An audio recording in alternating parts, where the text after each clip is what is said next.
सभी को जय जैनेन्द्र। आज इस वीडियो में हम जैन न्याय के विषय में अध्ययन करेंगे। जो हमने जैन न्याय नामक पुस्तक प्रारंभ की है, उसका जो प्रारंभिक जो बिंदु है पृष्ठभूमि, उस पृष्ठभूमि के अंतर्गत हमने कल न्याय शास्त्र को पढ़ा था कि न्याय शास्त्र क्या होता है। अब हम जैन न्याय के बारे में देखेंगे कि जैन न्याय किस प्रकार से फलीभूत हुई और क्या क्या इसमें क्रम रहा। तो देखते हैं सर्वप्रथम जैन न्याय। प्रत्येक दर्शन या धर्म के प्रवर्तक की एक विशेष दृष्टि होती है जो उसकी आधारभूत होती है।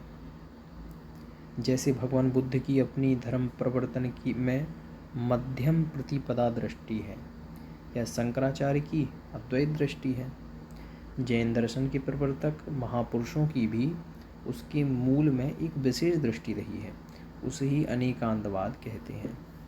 इसके कहने का अभिप्राय यह है कि जब भी कोई दर्शनाचार्य अपने मूल दर्शन का प्रवर्तन करते हैं तो उसमें उनकी कोई ना कोई एक विशेष दृष्टिकोण होता है। जैसे गौतम बुद्ध जो थे, उनका मध्यम मार्ग था कि जो भी लाभ होगा वह मध्यम मार्ग से होगा, ना अधिक तपस्या ना बहुत कम तपस्या।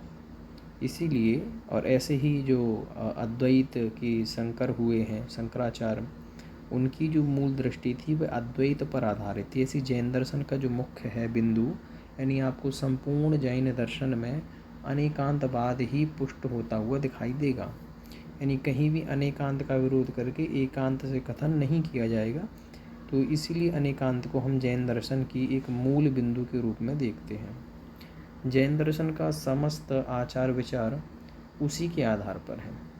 इसी से जैन दर्शन अनेकांतवादी दर्शन कहलाता है। ठीक है, अनेकांत का अर्थ वैसे आगे सब आएगा, फिर भी आपको बता देते हैं कि अनेकांत का मतलब ना एकांत इति अनेकांत।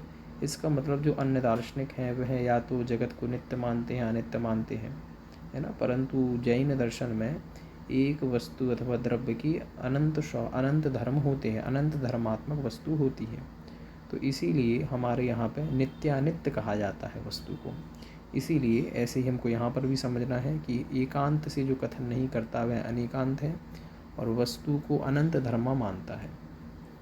इसके बाद में अनेकांतवाद तथा जैन दर्शन शब्द परस्पर में पर्यायवाची जैसे हो गए हैं। अब जब अनेकांत हमारे लिए मूल ही हो गया तो जैन दर्शन अनेकांत में कोई भेद नहीं बचा, दोनों एक ही होगा। चाहे हम जैन दर्शन कहें, अनेकांत का बोध हो जाएगा, अनेकांत कहें तो लोग समझ जाएंगे जैन दर्शन की बात कर रहे हैं। ऐसा वस्तु सत ही है या असत ही है, अथवा नित्य ही है अथवा अनित्य ही है, इस प्रकार की मान्यता को एकांत कहा जाता है। परंतु जैन दर्शन क्या करता है, उसका निराकरण करके वस्तु को अपेक्षा भेद से सतसत नित्य नित्य आदि मानना अनेकांत है। यानी हम केवल नित्य कह दें या फिर केवल अनित्य कह दें, ऐसा नहीं होता। नित्य भी मानते हैं, अनित्य भी मानते हैं, अपेक्षाओं से। जैसे हमने कहा जो द्रव्य है वह नित्य है। क्यों नित्य है? इसलिए नित्य है अपने गुणों की अपेक्षा से। अनित्य क्यों है? पर्याय की अपेक्षा से। अथवा ऐसे भी कह सकते हैं कि जो हमने सत का लक्षण कहा, उत्पाद व्यय द्रव्य युक्तम सत, तो द्रव्य की अपेक्षा से नित्य है, और इसके अपेक्षा अगर हम उत्पाद व्यय की अपेक्षा से देखें, पर्याय की अपेक्षा से अनित्य है। ऐसे हम इसको लगा सकते हैं। परंतु एकांत से जैन दर्शन में कथन नहीं होता। इसलिए जैन न्याय का जो मुख्य केंद्र है वह है अनेकांत। जैन दर्शन ने किसी को नित्य और किसी को अनित्य माना है, किंतु दर्शन कहता है। अच्छा, ये यहाँ पे जैन नहीं, यहाँ पे आपको स्पष्ट दिख नहीं रहा होगा यहाँ पे। हाँ, अब देखिए, अन्य दर्शनों ने किसी को नित्य माना और किसी को अनित्य माना, किंतु जैन दर्शन क्या कहता है? तो जैन दर्शन एकांत से कथन नहीं करता। तो देखते हैं, ये जो श्लोक है ये आपका स्यादवाद मंजरी का है ना। तो क्या कह रहे हैं, दीपक से लेकर आकाश तक एक से स्वभाव वाले हैं। यानी जितना भी सब कुछ सब एक स्वभाव वाला है, यानी इनमें भेद नहीं, यानी किसी दृष्टि से सामान्य भी है। यह बात नहीं है कि आकाश नित्य हो और दीपक अनित्य हो। द्रव्य दृष्टि से तो प्रत्येक वस्तु नित्य है, यानी ऐसा नहीं क्योंकि दीपक नित्य है अथवा दीपक अनित्य है, आकाश नित्य है, ऐसा नहीं। हमारे यहाँ इन सब में एक मूल स्वभाव है जिससे सभी नित्य हैं, है ना, वस्तु नित्य है और पर्याय की दृष्टि से अनित्य है, ठीक है। अतः कोई भी वस्तु इस स्वभाव का अतिक्रमण नहीं करती, क्योंकि सब पर स्यादवाद या यूँ कहें अनेकांत स्वभाव की छाप लगी हुई है। जिन आज्ञा के द्वेषी ही ऐसा कहते हैं कि अमुक वस्तु केवल नित्य ही है और अमुक केवल अनित्य ही है, यानी जो जैन दर्शन के विपक्षी हैं वह क्या करते हैं, या तो नित्य मानते हैं नित्य मानते हैं, परंतु जैन दर्शन में वस्तु नित्य ही या फिर अनित्य ही नहीं है, बल्कि नित्य अनित्य है, चाहे वह दीपक हो चाहे आकाश हो, दोनों में कुछ न कुछ समानताएं अवश्य होती हैं।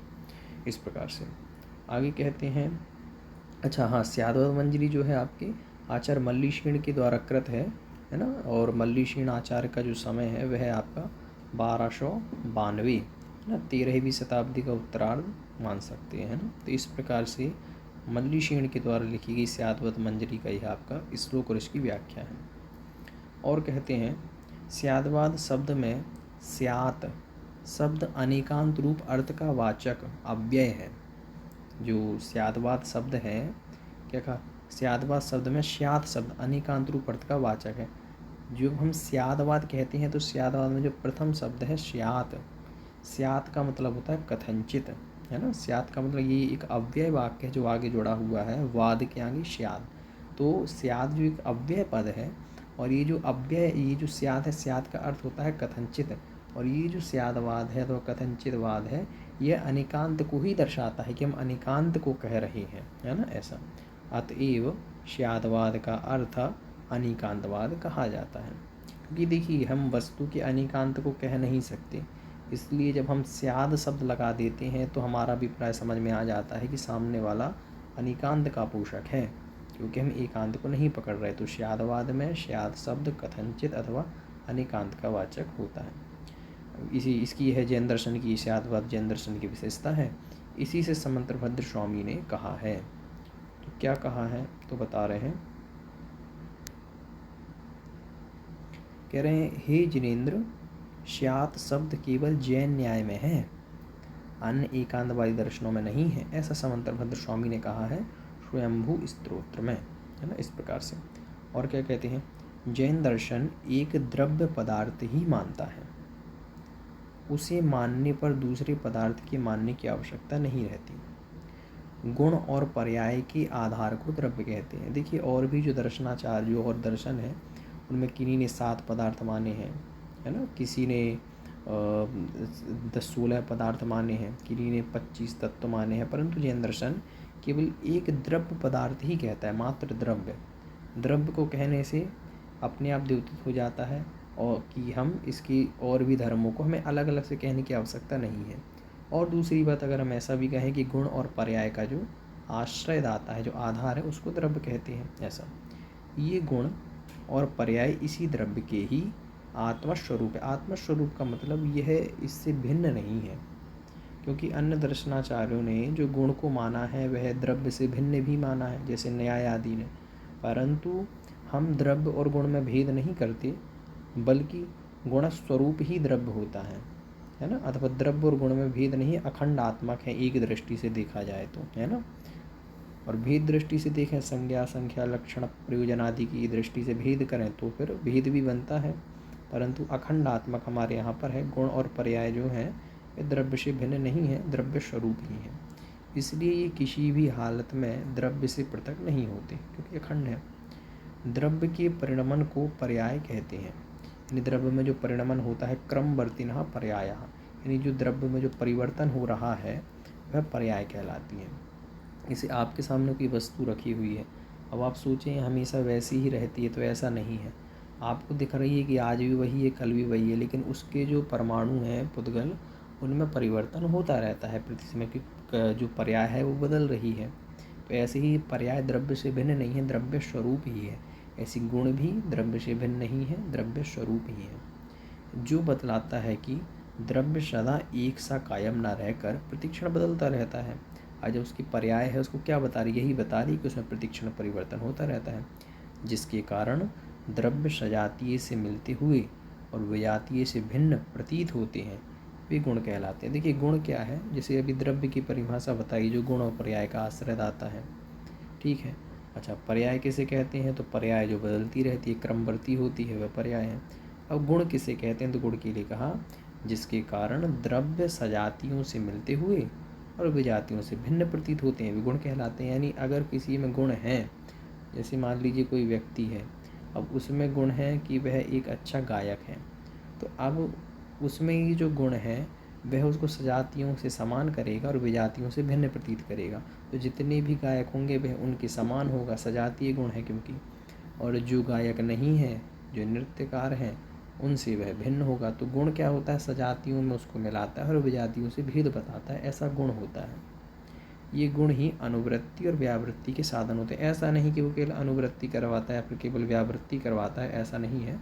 जो गुण होता है वह अनुवृत्तक भी होता है और व्यावृत्तक भी होता है। अनुवृत्ति यानी कि उसमें समानता दिखाना, व्यावृत्ति मतलब भेद करना, भिन्न बताना, दोनों ही होता है। इसी से जैन दर्शन में सामान्य और विशेष को पृथक मानने की आवश्यकता नहीं रहती। यानी अलग से हमने किसी सामान्य और विशेष को नहीं माना। यानी देखिए और भी जैसे दर्शन है, न्याय दर्शन, वैशेषिक दर्शन, उन्होंने सामान्य और विशेष नाम से अलग से पदार्थों को माना है। जो सबको समान दिखाए वो सामान्य और जो विशेष भेद करे वो विशेष भिन्नता को बताए। लेकिन जैन दर्शन ने उस द्रव्य को सामान्य विशेषात्मक ही माना है, वो दोनों रूप ही है, अलग से किसी पदार्थ की कल्पना करने की हमें आवश्यकता नहीं पड़ी।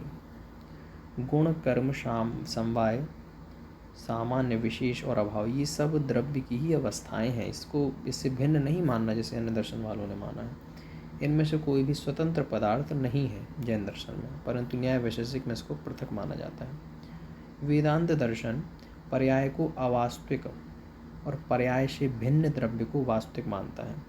यानी वेदांत दर्शन क्या करता है? वह कहता है कि जितनी भी पर्याय, देखिए हमने जो पर्याय को माना उसको मिथ्या नहीं माना, उसको द्रव्य रूप ही माना, परंतु वैशेषिक में वेदांत क्या करता है? पर्याय को अवास्तविक मानता है कि वास्तविक नहीं है, और पर्याय से भिन्न द्रव्य को वास्तविक मानता है। यानी पर्याय से भिन्न जो होगा वह द्रव्य वास्तविक। हमारे यहाँ मान लीजिए कोई जीव है, अब जीव मनुष्य गति को प्राप्त हुआ, तो हम ऐसा नहीं कहते कि ये पर्याय से भिन्न जो जीव है वो केवल नित्य है अथवा वो वास्तविक है, ऐसा नहीं है।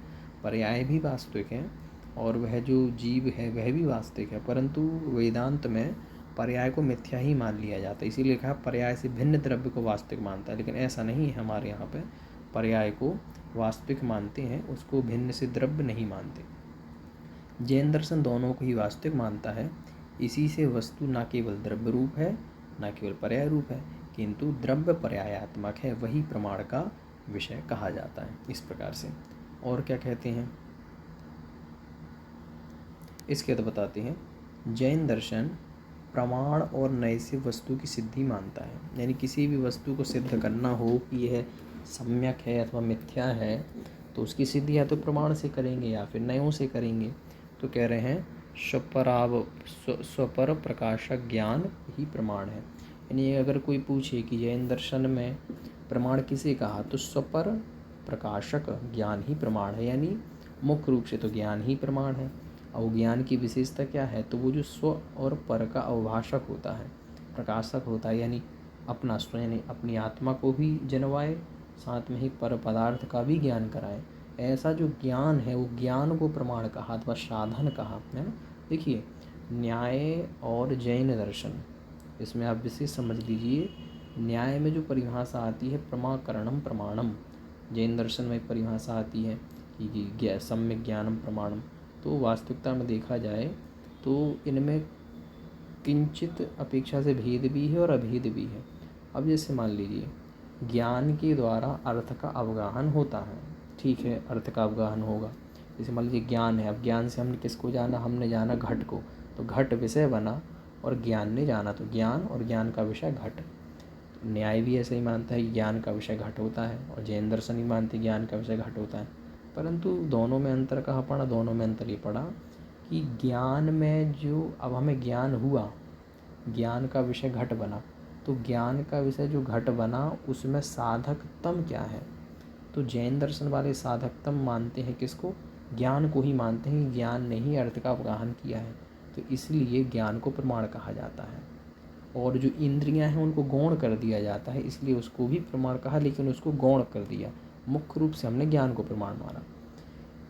न्याय वालों ने भी ज्ञान को प्रमाण माना, लेकिन कैसे माना उसको, उन्होंने ज्ञान को गौण कर दिया और मुख्य जो साधकतम है वो इंद्रियों कर दिया। तो इस रूप से ज्ञान को प्रमाण माना है, परंतु न्याय ने इंद्रियों को मुख्य कर दिया, ज्ञान को गौण कर दिया, और जैन दर्शनाचार्यों ने ज्ञान को मुख्य कर दिया प्रमाण रूप में, और जो आपका इंद्रियां हैं उसको गौण कर दिया। लेकिन दोनों ने ही ज्ञान से अर्थ का अवगाहन माना है। ऐसा आगे कहते हैं, ज्ञान आत्मा का स्वरूप है जैन दर्शन के अनुसार, अतः उस आत्मा शब्द से भी कहते हैं, यानी आत्मा शब्द से भी हम उसको कह सकते हैं। इसके बाद कहते हैं, अनंत धर्म वाली वस्तु के किसी एक धर्म को जानने वाले ज्ञान को न कहते हैं। यानी वस्तु क्या है तो कह रहे हैं, अच्छा देखिए दोनों परिभाषा यहाँ पर आ गई, आपकी ज्ञान की प्रमाण की भी आ गई, नय की भी आ गई। प्रमाण क्या है, जो स्वपर प्रकाशक ज्ञान होता है वो प्रमाण है, ठीक है। नय किसे कहते हैं, तो अनंत धर्म वाली वस्तु। अभी हमने आपको बताया कि वस्तु जैन दर्शन में अनंत धर्म वाली होती है, कि एकांत से किसी एक धर्म को मात्र हम नहीं पकड़ते। फिर अनंत धर्म वाली वस्तु किसी एक धर्म को जानने वाला। प्रमाण क्या होता है, स्वपर दोनों को जानता है। न्याय की अपेक्षा से अनंत धर्म वाली वस्तु के किसी एक ही धर्म को जो जनवाता है वो ज्ञान को नय कहा जाता है। नहीं है तो ज्ञान ही जानने के लिए सहाय, परंतु अगर वह एक धर्म को जाने तो नय है, स्वपर प्रकाशक हो तो वह आपका प्रमाण है। इसके बाद कहते हैं, जो नए वस्तु को केवल द्रव्य की मुख्यता से ग्रहण करता है वह द्रव्यार्थी कहलाता है, और जो नए वस्तु को पर्याय की मुख्यता से ग्रहण करता है उसे पर्यायार्थी कहलाता है। इसका सामान्य अभिप्राय इतना समझें कि नए तो एकांत से ही कथन करेगा, एक को ही ग्रहण करेगा, परंतु यहाँ पे अगर वो द्रव्य को मुख्यता से ग्रहण करे तो वह आपका द्रव्यार्थिक कहलाएगा, पर्याय को विषय बनाए तो पर्यायार्थिक कहलाएगा। इस प्रकार से इसकी जो विशेष विवेचना है नय आदि की, वह आपको आगे पढ़ने को मिलेगी। इसके बाद में कहते हैं, ये नय भी स्यादवाद या अनेकांतवाद की देन है। अब ये नय भी जो है कहाँ से आया, तो कहा मुख्य तो हमारा अनेकांत है, अनेकांतवाद से ही नय का प्रादुर्भाव हुआ है। इसी से अन्य दर्शनों ने इसको ध्वनि सुनाई नहीं पड़ती। इसलिए अन्य दर्शनों में अगर हम देखेंगे तो ये नय आदि की हमें चर्चा सुनने को नहीं आती, क्योंकि नय अनेकांत से निकला और अनेकांत तो जैन दर्शन की देन है, इसलिए हमें वहाँ पर नय सुनने को नहीं मिलता। अनेकांतवाद के दो फलितवाद हैं। अब अनेकांत के दो फलितवाद हैं, इससे दो फल मिली, कौन कौन से, एक तो सप्तभंगीवाद अथवा नयवाद। अतः स्यादवाद, सप्तभंगीवाद और नयवाद ये सब जैन न्याय की विशेषताएं हैं। जैन विद्वानों ने उनके निरूपण और विवेचन में बड़े बड़े ग्रंथ लिखे हैं, और अनेकांतवाद के बल से ही अन्य दार्शनिकों का निराकरण और खंडन भी उन्होंने किया है। जब बादरायण जैसे सूत्रकार, बादरायण जो हैं इन्होंने वेदांत के सूत्र लिखे हैं, तो बादरायण जैसे सूत्रकारों ने उसके खंडन में सूत्र रचे, और उन सूत्रों के भाष्यकारों ने अपने भाष्यों में स्यादवाद का खंडन किया, तथा वसुबंध, दिंगनाग, धर्मकीर्ति, सांतरक्षी जैसे बड़े बड़े प्रभावशाली बौद्ध विद्वानों ने भी अनेकांत का खंडन किया। इसका मतलब ये हुआ कि अनेकांतवाद के खंडन में वेदांत के जो प्रमुख आचार्य हैं बादरायण व्यास, जिन्होंने उसके सूत्र की रचना की, वेदांत सूत्र की, उन्होंने इनका खंडन किया अनेकांत का। फिर उसके जो भाष्यकार हैं आपकी माधवाचार्य हों अथवा आपके शंकर हों, सभी ने फिर अनेकांत का खंडन किया। आगे चल के जो वसुबंध, दिगनाग हुए, धर्मकीर्ति हुए, इन्होंने भी खंडन किया। सांतरक्षित हुए, सब बौद्ध विद्वान हैं, इन्होंने भी खंडन किया। ऐसे बड़े बड़े बौद्ध विद्वान हुए जिन्होंने अनेकांतवाद का खंडन किया। तब क्या हुआ कि आलोचना की, तो जैन विद्वानों ने भी उनका सामना किया, फिर जैन विद्वानों ने भी उनका कटाक्ष किया, उसके संरक्षण के लिए वाद भी किए, यानी वाद विवाद भी हुए। इस संघर्ष के फलस्वरूप जहाँ एक और अनेकांत का तर्कपूर्ण विकास हुआ, वहाँ दूसरी ओर उसका प्रभाव भी विरोधी दार्शनिकों पर पड़ा। दक्षिण भारत में जैन आचार्य और मीमांसक तथा वेदांतियों के बीच में जो विवाद हुए, उसका असर मीमांसा दर्शन तथा वेदांत पर पड़ा। मीमांसक कुमार भट्ट ने अपने मीमांसा श्लोक वार्तिक में जैनाचार्य जो समंत्र भद्र की शैली और शब्दों में तत्व को त्रयात्मक बतलाया।